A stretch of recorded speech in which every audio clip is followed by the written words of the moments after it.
After the end of World War II, the world was split into two, East and West. This marked the beginning of the era called the Cold War.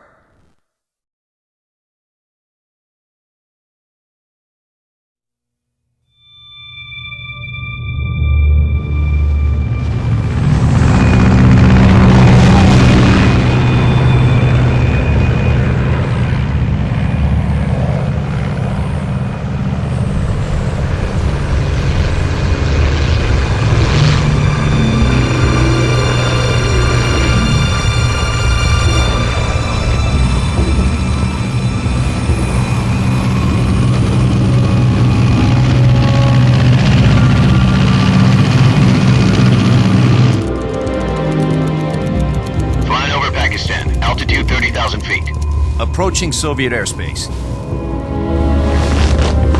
20 minutes to drop off. Commencing internal depressurization. Equipment check. Arm main parachute. All right. You ready to go? Drop zone still showing a high pressure mass. Cav okay. Good. We've got high visibility.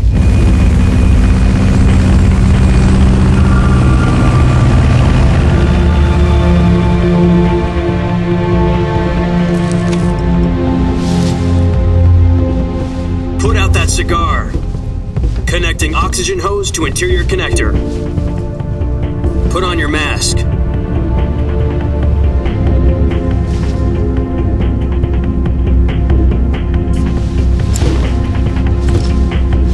Does this panty waste know what he's doing? Approaching release point. 10 minutes to drop off. Hey, are you deaf? He said put out the cigar and put on your mask.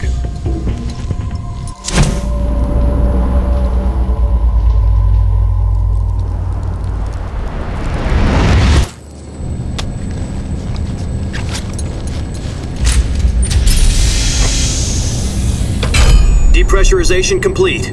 Checking oxygen supply. 6 minutes to drop off. Opening rear hatch.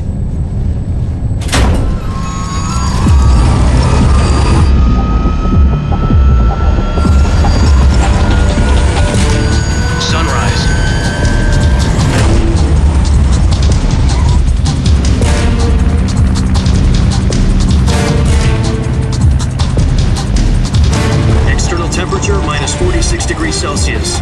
2 minutes to drop off. Stand up. You'll be falling at 130 miles per hour. Try not to get frostbite from the wind chill. 1 minute to drop off. Move to the rear. Activate bailout model. This is one for the history books. The world's first halo jump. 10 seconds to drop off. Stand by. Status okay, all green. Prepare for drop-off. Countdown. 5, 4, 3, 2, 1. Spread your wings and fly. God be with you.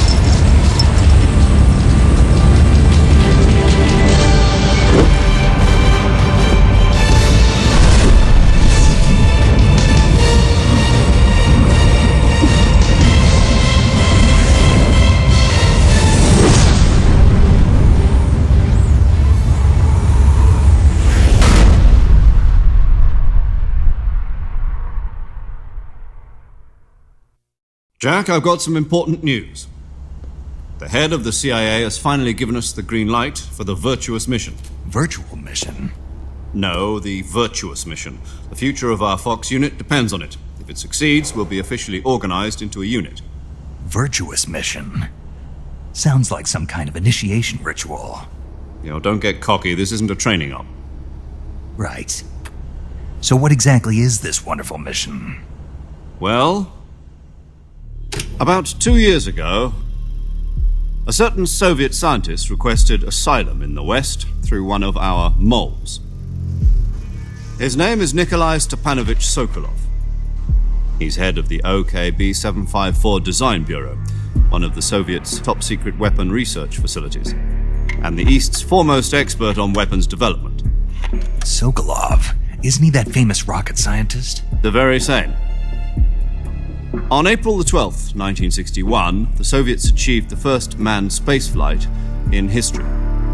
The Earth was blue, but there was no God. Well spoken. The rocket that carried Yuri Gagarin into orbit was the A-1, known as the Vostok rocket. Sokolov is said to be the man most responsible for the multi-engine cluster used in that rocket. After Gagarin's flight, Sokolov left rocket development to become the head of the newly established Design Bureau. From a lowly technician to head of a design bureau, that's quite a success story, so why'd he want to defect? It seems he'd become afraid of his own creations. Afraid? Call it a crisis of conscience. And for that, he left his country and his family behind and went over the fence? Not exactly. One of his conditions was that his family was also to be taken safely to the West. We used a mole to get the family out first and succeeded in sneaking Sokolov over the Berlin Wall shortly afterwards. I was the one who conducted the operation. The security on the eastern side was still full of holes back then. Then what? We got Sokolov over in one piece, but the whole ordeal had left him exhausted, and we checked him into a hospital in West Berlin. It took him 2 weeks and more than 600 miles to get from the research facility in the Soviet Union to Berlin. He was in no condition to say anything coherent. And it was only a week later that we had something much bigger on our hands. The Cuban Missile Crisis. October the 16th, 1962, President Kennedy received word that the Soviets were in the process of deploying intermediate-range ballistic missiles in Cuba. The President demanded that the Soviets dismantle and remove the missiles. At the same time, he announced a naval blockade to prevent further missile shipments from reaching Cuba. But the Soviets didn't back down, instead placing their armed forces on secondary alert. Soviet transport ships carrying missiles continued on course towards Cuba. US and Soviet forces went on alert for an all-out nuclear war. Frantic negotiations were conducted through the UN's Emergency Security Council and unofficial channels to end the hair-trigger standoff. Finally, on October the 28th, the Soviet Union agreed to remove its missiles from Cuba, and so the world avoided a nuclear holocaust. But in order to get the Soviets to pull their missiles out, we had to make a deal. You mean the one where the US agreed to remove its IRBMs from Turkey? No. The Jupiter IRBMs deployed in Turkey were obsolete, and we were going to get rid of them anyway. They had no strategic value whatsoever to either the US or the Russians. The Turkey deal was a ruse, a cover story that was fed to the other intelligence agencies around the world. So what did the Russians really want? Sokolov. They wanted us to return Sokolov. You mean the Soviets pulled out of Cuba just to get their hands on Sokolov? That's right. What the hell was he working on? At the time, we had no idea. We were running out of time. It was either give up Sokolov or risk full-scale nuclear war. In the end, we had no choice.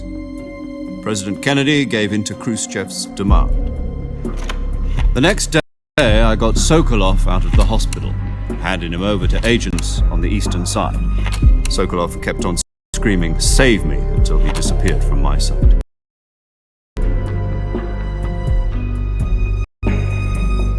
Then a month ago, we received some new information from one of our moles.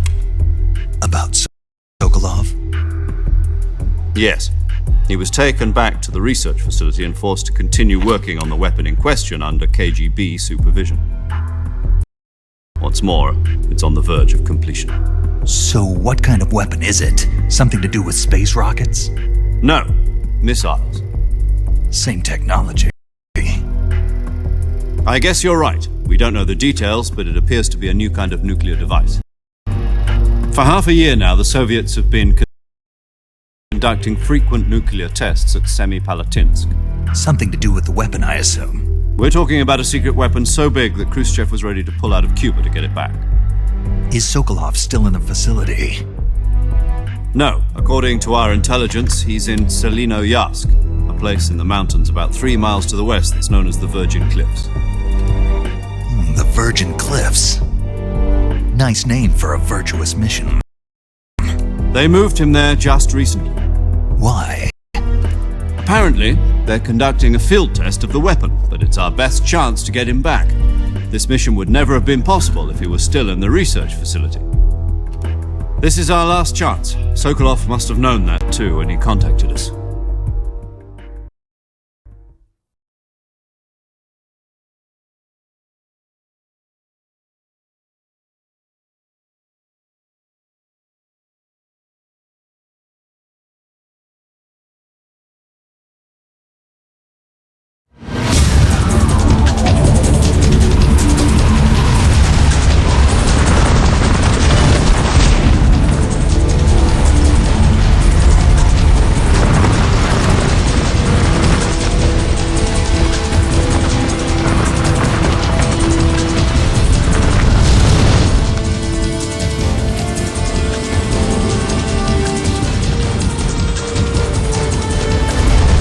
Listen up, Jack. Your mission is to infiltrate Selino-Yask in the Soviet mountains, ensure the safety of Sokolov, and bring him back to the West.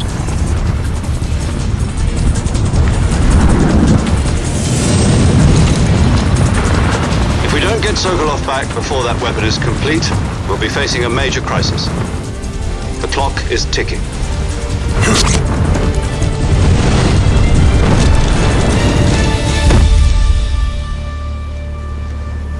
Once we've confirmed the rescue of Sokolov, stand by at the recovery point.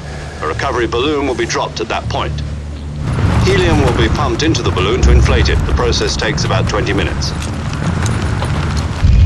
Once it's complete, the gunship's arm will latch onto the balloon and pull it up. The Fulton surface-to-air recovery system. I'm familiar with the theory. Take it easy. It's been combat-proven. Do you think Sokolov is up to it? The shock will be less than during a parachute jump, and the arm can handle up to 500 pounds. So you're planning on going over the border in a single combat Talon? She's equipped with two 6-barrel 20mm Vulcan cannons, as well as two 40mm machine guns. Sounds like she could hold her own against a battalion of tanks. Even with the fuel in the reserve tank, we're facing a 4-hour time limit. If all goes well, it shouldn't take more than a few hours. Home in time for dinner. But if anything goes wrong, You'll be eating dinner, breakfast, and all the rest of your meals in the jungle.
Do you copy? You're already in enemy territory, and somebody might be listening in. From here on out, we'll be using code names to refer to each other. Your code name for this mission will be Naked Snake. I'll be referring to you as Snake from now on. You're not to mention your real name. Snake? What, you don't like snakes? What do you mean? You've eaten one before, haven't you? In survival training. I'm glad to hear that. I don't know if I'd ever order one in a restaurant, but... Be careful, you might not have a choice. What about you, Major? What should I call you? Let's see. I'll be Tom. call me Major Tom. This will be a sneaking mission. You must not be seen by the enemy. You must leave no trace of your presence. Is that clear? This kind of infiltration is the Fox unit's speciality. In other words, weapons and equipment are procured on site. That goes for food as well. You're completely naked, just as your name implies. Great. Now I see why you asked me if I like snakes. I suppose calling me Snake was your idea of a joke, too. No, there's a good reason for that. I'll tell you later when the time is right. Gotcha. Getting back to the subject, how exactly am I supposed to feed myself? You've been issued a knife and a tranquilizer gun. Use them to hunt for food. You'll also find some medical supplies in your backpack. Yeah, about the backpack. I lost it in a tree on the way down. I see. Well, you'd better go back and get it then. You know where it is? No problem. I can see it from here. It's stuck on a branch. To climb a tree, stand in front of a tree that's covered in ivy and press the action button. I'll be monitoring your progress over the radio.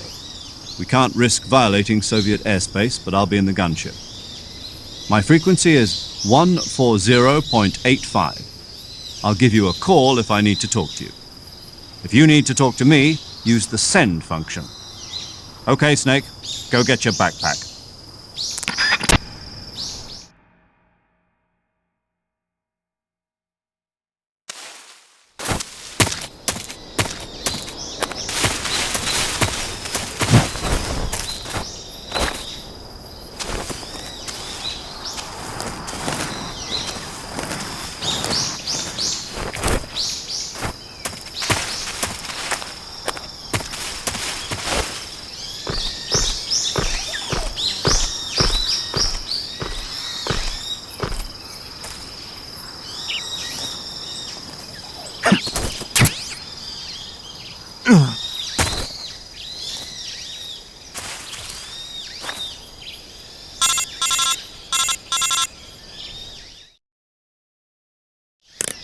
I see you've retrieved your backpack, Snake. To equip a weapon, it's necessary to take it out of your backpack. In the survival viewer, choose Weapon from the backpack. Your available weapons will be displayed in a window in the upper left. From that list, choose the weapon you want to equip and press the Enter button. For other equipped items, just do the same thing from Item. Got it. Use the survival viewer backpack. Yep, that's right. Survival is fundamental to this mission. After you've been out in the field for a while, your stamina will start to drop. If your stamina gets too low, it'll affect your performance. You won't be able to shoot accurately, for example, and your wounds won't heal as smoothly. Keep an eye on your stamina so you don't run out. To recover lost stamina, you can hunt for local flora and fauna. You can use either your tranquilizer gun or your knife to hunt. My only weapon is a Mark 22 Hush Puppy tranquilizer gun? That's right. It's been fitted with its own suppressor. However, the suppressor will deteriorate every time you fire. Once its durability reaches 0, the noise suppression effect will be gone. So don't get too trigger happy with it. The suppressor's durability is shown in the icon. Any weapons and equipment beyond what you're carrying now, you'll have to find as you go. I have to find my own weapons and equipment? Whose crazy idea was this anyway? Solo covert actions are standard Fox operating procedure. You can't leave any traces of your presence. No weapons, equipment, footprints, sweat, or bodily waste. The same goes for bullets and cartridges, too. Your presence in enemy territory is already a violation of international conventions of warfare. There aren't supposed to be any American soldiers in Russia. It could spark an international incident. You can't let anyone see you. You can't let the enemy know you're there. This is a stealth mission. You're a ghost, Snake, in every sense of the word. And there'll be no rescue if you're captured. The military and US government will deny any involvement in the affair. Then I'll just have to take care of myself, huh? I'm afraid so. You've been given a fake death pill for that purpose. SIS guidelines stipulate that soldiers on covert ops like this one be issued a potassium cyanide capsule. Tape it to your body so you can take it when you need to. How generous of you. Use it if you're taken prisoner by the enemy. It'll send you into a state of false death for a short time. Fooling them into thinking that I'm really dead. So how do I come back to life? Just take the revival pill. You mean that thing they put in my tooth before the mission? That's the one. But be careful. If you remain in a state of false death for too long, nothing will be able to bring you back. Remember that. I'll keep it in mind.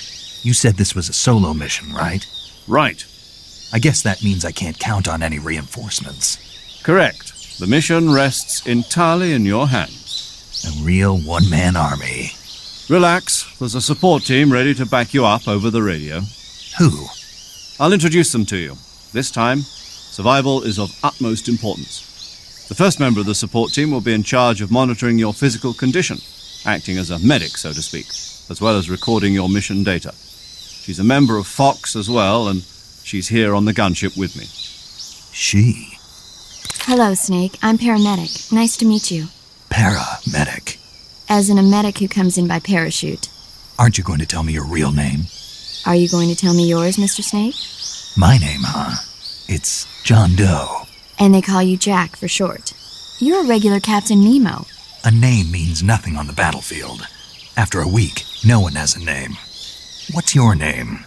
Jane Doe. Very funny. I wasn't joking, but I'll tell you my name only if you manage to make it back alive. My frequency is 145.73. She's also in charge of recording your mission data. Whenever you want to save, send a message over the reserved save frequency, 140.96. So saving lets me record my mission data. That's right. It also records the state of your health. Good to know. There's one more person I want to introduce you to, Snake. Huh? Speaking of snakes, you remember the boss, don't you? A legendary soldier and your mentor. Actually, it was the boss that got the DCI's authorization in the first place. She's going to be serving as Fox's mission advisor. The boss is? She also helped me plan this mission. She and I were at SAS together. Jack, is that you? How many years has it been? Boss? That's right. It's me. Talk to me. Let me hear your voice. It's been 5 years, 72 days, and 18 hours. You've lost weight. You can tell just by the sound of my voice. Of course I can. I know all about you. Really? Well, I don't know anything about you. What's that supposed to mean? Why'd you disappear on me all of a sudden? I was on a top-secret mission.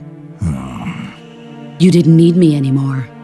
But there were still so many things I wanted you to teach me. No, I taught you everything you needed to know about fighting techniques. I taught you all I could. The rest you needed to learn on your own. Techniques, sure. But what about how to think like a soldier? How to think like a soldier? I can't teach you that. A soldier needs to be strong in spirit, body, and technique. And the only thing you can learn from someone else is technique. In fact, technique doesn't even matter. What's most important is spirit. Spirit and body are like two sides of a single coin. They're the same thing. I can't teach you how to think. You'll just have to figure it out for yourself. Listen to me, Jack. Just because soldiers are on the same side right now doesn't mean they always will be. Having personal feelings about your comrades is one of the worst sins you can commit. Politics determine who you face on the battlefield. And politics are a living thing. They change along with the times. Yesterday's good might be tomorrow's evil. Is that why you abandoned me? No, it had nothing to do with you. I already told you, Jack. I was on a top-secret mission. A soldier has to follow whatever orders he's given. It's not his place to question why. But you're looking for a reason to fight. You're a natural-born fighter, but you're not quite a soldier. A soldier is a political tool, nothing more. That's doubly true if he's a career soldier. Right and wrong have no place in his mission. He has no enemies and no friends. Only the mission. You follow the orders you're given. That's what being a soldier is. I do whatever I have to get the job done. I don't think about politics. That's not the same thing. Sooner or later, your conscience is going to bother you. In the end, you have to choose whether you're going to live as a soldier or just another man with a gun. There's a saying in the Orient, loyalty to the end. Do you know what it means? Being patriotic. It means devoting yourself to your country. I follow the president and the top brass. I'm ready to die for them if necessary. The president and the top brass won't be there forever. Once their terms are up, others will take their place. I follow the will of the leader, no matter who's in charge. People aren't the ones who dictate the missions. Then who does? The times.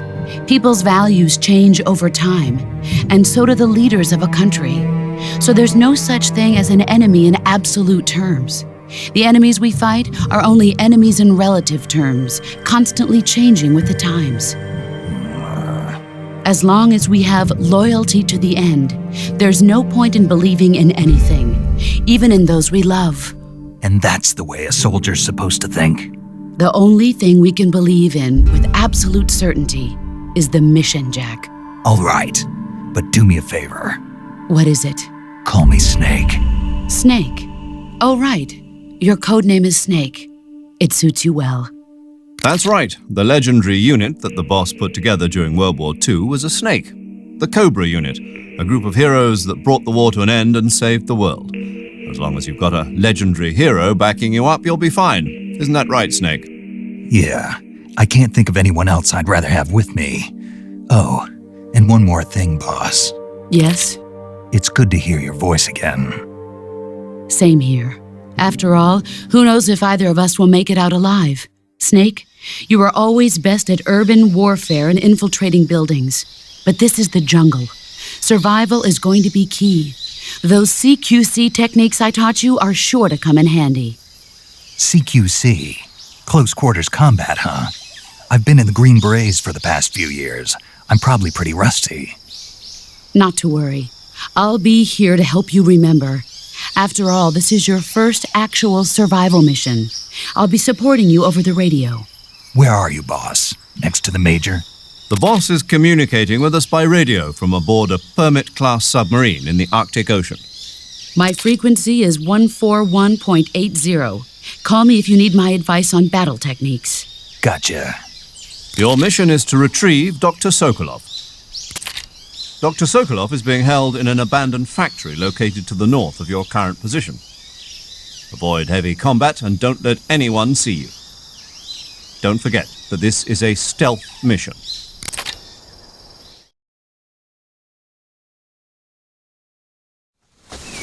Snake, try to remember some of the basics of CQC.